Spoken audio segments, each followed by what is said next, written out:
जोहार दोस्तों, एक बात बताइए, हम लोगों की राज्य का जो पुलिस प्रशासन है वो भैया यहाँ के झारखंड की जो जनता के सेवा के लिए है या फिर कोयला माफिया, पत्थर माफिया, बालू माफिया को मदद करने के लिए है? भैया बताइए, क्यों आखिर जनता के टैक्स के पैसे को इन लोगों की सैलरी के रूप में बर्बाद किया जा रहा है?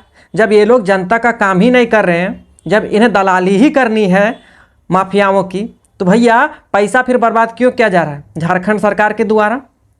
अभी देखिए इस वीडियो को।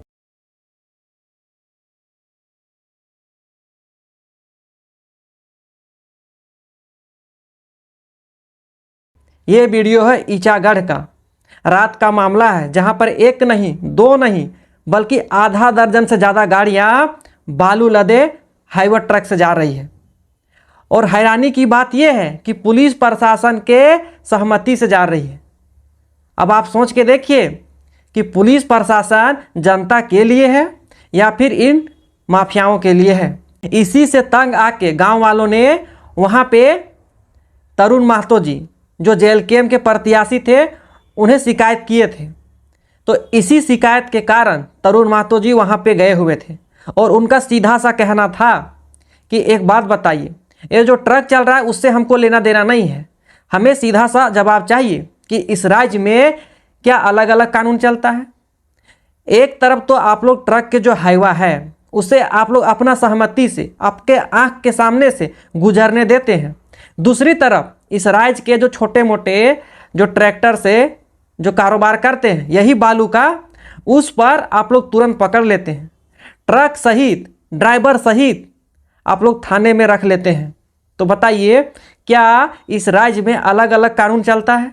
उनका यह भी कहना था कि झारखंड में पैसा एक्ट अभी बना नहीं है और बालू घाटों से बालू ढोया जा रहा है, जबकि हाईकोर्ट ने साफ साफ कहा है कि जब तक पैसा एक्ट लागू नहीं होता है तब तक अवैध बालू की ढुलाई नहीं होगी। अब आप सोच के देखिए, ऐसा सवाल करने के बाद पुलिस प्रशासन को क्या कार्रवाई करनी चाहिए? इन माफियाओं के ऊपर कार्रवाई होनी चाहिए।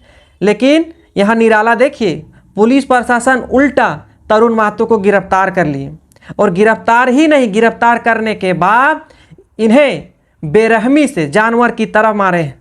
अब बताइए, आप अन्याय के खिलाफ बात कर रहे हैं, कार्रवाई होनी चाहिए थी बालू माफियाओं के खिलाफ, लेकिन मार हो रही है किनके ऊपर?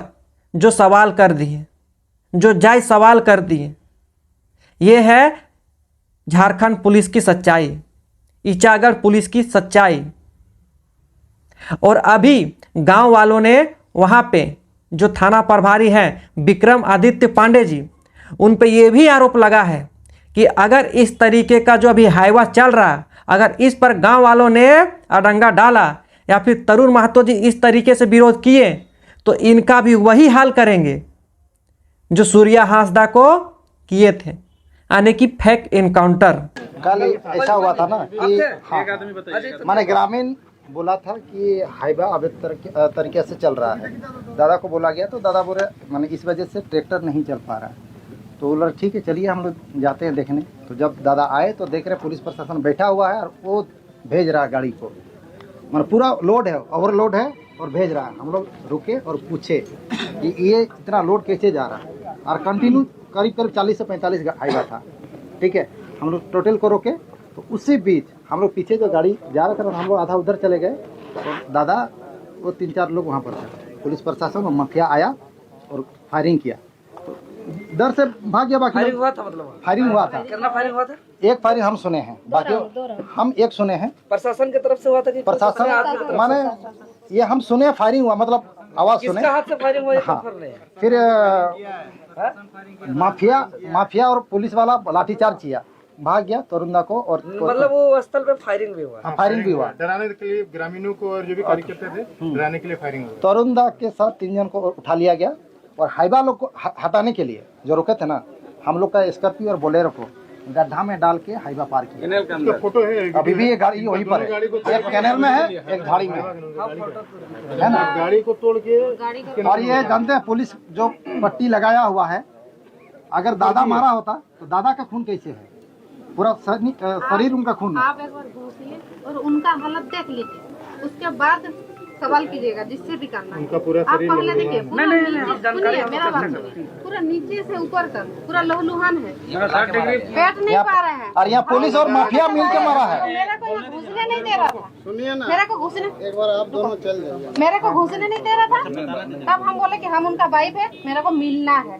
तब जब घुसने दिया तो बोल नहीं पा रहे हैं, उनको पानी चाहिए, इन लोग पानी तक पीने नहीं दिया, पानी तक पीने नहीं दिया। और जब गाड़ी में बैठा के ले जा रहे थे, और डिटेन कौन किया है? प्रशासन और बालू माफिया लोग। रात को आके उनको अरेस्ट करने के बाद वहाँ गाड़ी, सारा गाड़ी भेज दिया, और उसके बाद यहाँ आकर पूरा बालू माफिया और पुलिस प्रशासन डिटेन किए हैं और मारा। हाँ, डिटेन तो ही किया। हाँ, हाँ, बेगरी पूरा किया है, टॉर्चर किया है। ये करीब आपका 3 बजे के आसपास, 2-3 बजे के वहाँ आसपास। जो घटना आप लोग गए हाँ, 3 बजे का। 2-3 बजे अभी के आसपास। अभी गाड़ी में बैठा के ले जा रहे थे, कोर्ट ले जा रहे थे, हम लोग जाने नहीं दे रहे थे। उनको क्या बोल रहे हैं? इन लोगों को साइड होने बोलिए, नहीं तो आपका एनकाउंटर कर देंगे। तरुण दा का एनकाउंटर अभी कर देंगे। उनको धमकी दिए हैं, आप लोग साइड होइए, नहीं तो पूरा रात भर उनको मार मार कर मार देंगे, खत्म ही कर देंगे। सब जितना तो क्या हम बिहारी लोग लोग हैं, criminal वही हैं? लोग मारे हैं। अगर पब्लिक के लिए हम लोग आवाज उठा रहे हैं तो क्या और ये इतना गलत है? 40 से 45 हाइवा था, एक हमको भी हाइवा कुछ नहीं नहीं पड़ा चाहिए, है। हमको सबको छोड़ कुछ दिया। नहीं चाहिए। आपको केस करना है, केस कीजिए, उनको इलाज हो। कोर्ट ले जाना है, लीजिए, लेकिन सबसे पहले प्रभारी को सस्पेंड कीजिए। और दादा को उनका इलाज। सबसे पहले उनका इलाज होना चाहिए, उसके बाद थाना प्रभारी को उसका सस्पेंड करना चाहिए। उनका ले पूरा जाइए कपड़ा उनको, शरीर में सट गया कोई है। दिक्कत नहीं है, कोई पहले इलाज दिक्कत होना नहीं है। चाहिए। पहले इलाज, उसके बाद थाना प्रभारी है, उनको सस्पेंड कीजिए। वो मारेंगे, काहे मारेंगे? अरेस्ट करना है, ठीक है, अगर गलत है हम लोग, ठीक है गलत है, तुम अरेस्ट करो, हम मना नहीं कर रहे हैं, लेकिन डिटेन करने का कोई हक नहीं है। टॉर्चर कहे किए, और प्रशासन किए हैं, और ठीक है, बालू माफिया को घुसा के, हम यहाँ गाड़ी में बैठे हुए थे, 2 गाड़ी बालू माफिया आया, घुसा, और पता नहीं फिर मारा ना, बातचीत किया। हम लोग तो 4 बजे से यहाँ है, 4 बजे। सुबह 4 बजे से। सुबह 4 बजे से हम लोग यहाँ है। घुसा, पुलिस का सांठगांठ से अपना जो घुसा, किया, फिर उन लोग मारा भी है, क्या सांठगांठ हुआ, फिर चले गए। लात जूता से खूब मारा है। हाँ, पूरा लग जूता, कपड़ा खोल के मारे हैं, जमीन ऐसा में नहीं लटा के कि ठंडा में। कपड़ा है और मारे हैं, और जमीन में गिरा के रख दिए थे, और पानी मांग रहे थे, पानी तक पिलाने नहीं दिए। ब्रिटिश पुलिस से भी ज्यादा बताइए। समस्या है। अब आप देखिए पुलिस प्रशासन का मनोबल कितना बढ़ गया है, ये किस निचता तक जा रहे हैं। सोच के देखिए, इससे अच्छा तो इस राज्य में पुलिस प्रशासन नहीं होती, तब होती भैया। वो तो सुनते हैं बिहार में गुंडा राज चलता था, यहाँ तो अभी चल रहा है भैया, वहाँ चलता था और यहाँ भी चल रहा है, माफिया राज चल रहा है। और बताइए सरकार पूरी तरीके से मौन है। क्या लगता है आपको, ये मामला सिर्फ ईचागढ़ का है?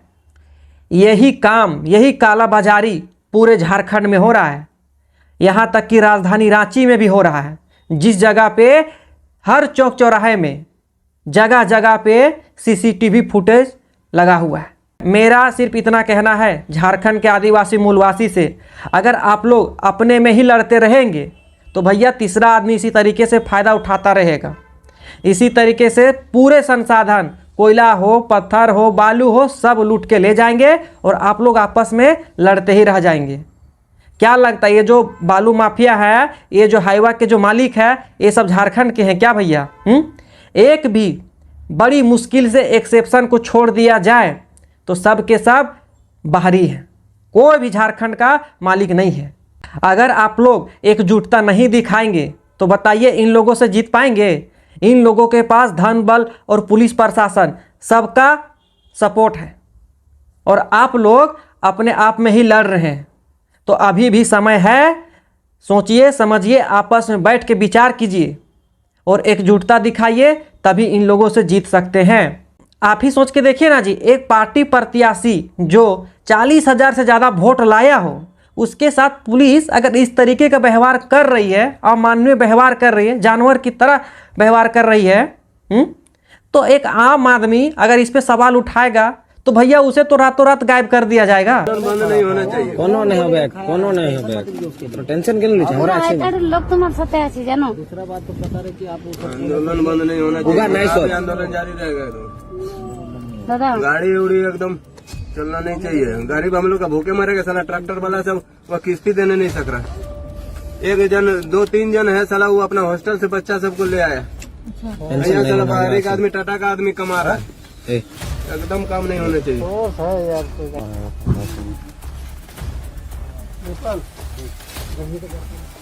अरे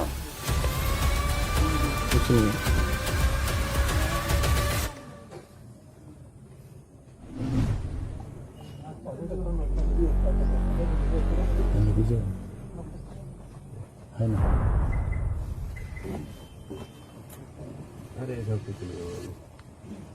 4 महीने में आ जाएंगे, फिर आंदोलन होगा, टेंशन क्या ले। 4 महीना भी नहीं लगेगा, चलो टेंशन नहीं। हो जाएगा जी, ये सब क्या साला 29 को 27 को हो गया और क्या कुछ नहीं होगा, केस होता था बस। ये सब हम टेंशन नहीं लेते हैं। इस मामले का जानकारी मिलने के बाद देवेंद्र नाथ महतो जी भी मौके पर पहुंचे थे और सुनिए उन्होंने क्या बोले हैं। खुले तौर पे बालू माफिया को चेतावनी भी दिए हैं और धमकी भी दिए हैं। ईचागढ़ थाना में क्षेत्र में या गैर कानूनी तरीके से बालू का उठाव हो रहा है, या माफियाओं का राज चल रहा है, या गुंडाओं का राज चल रहा है, तो हम बता देना चाहते हैं जमाना बदल गया। वो गुंडाओं का राज, माफियाओं का राज नहीं चलेगा, ये यहाँ पर कानून का राज चलेगा। यहाँ हर एक आम आदमी, चाहे वो गरीब हो, किसान हो, मजदूर हो, आदिवासी, मूलवासी, या अमन चैन के साथ जीवन जिएंगे। यहाँ ऐलान करते हैं कि एक भी अवैध तरीके से हम बालू नहीं उठना चाहिए। आज अगर ये जड़ मारपीट का या डिटेन का या हंगामा का या है, तो इसका मूल जोड़ है बालू उठाओ, गैर कानूनी बालू उठाओ। एक तरफ सिल्ली में दुनियादारी का बालू उठ रहा है, लगातार हम लोग आंदोलन कर रहे हैं, लेकिन सिल्ली का गुंडा माफिया लोग केस करता है, FIR करता है हम लोग पर। जो भी सिल्ली का चाहे क्या कबाड़ लिया, सिल्ली का जो भी माफिया लोग हम लोग पर केस किया, FIR किया। हम लोग आंदोलन को जारी रखे, आवाज को जारी रखे। आज ईचागढ़ से हम ऐलान करते हैं, खबरदार माफिया और संरक्षण देने वाले पुलिस प्रशासन। कुछ लोग ये खनिज संपदा, ये नदी, जल, जंगल, जमीन हमारा है। आप इस तरीके से गैर कानूनी काम करके पूरा कुचल नहीं सकते हैं झारखंडियों को, आदिवासी, मूलवासी, ग्रामीणों को। अब आर पार का लड़ाई होगा, और एक भी चलो फायरिंग करेगा और मारपीट करेगा या दादागिरी करके रखा है अवैध कारोबारी लोग। तो भैया हम सीधा कहेंगे कि जो नेता इस राज्य के बारे में अगर बात करता है तो उसका समर्थन कीजिए, उसके साथ खड़े होइए। वो चाहे जिस भी पार्टी का हो, अगर राज्य का भलाई के लिए खड़ा हो रहा है, बात कर रहा है, तो उसे जरूर सपोर्ट कीजिए।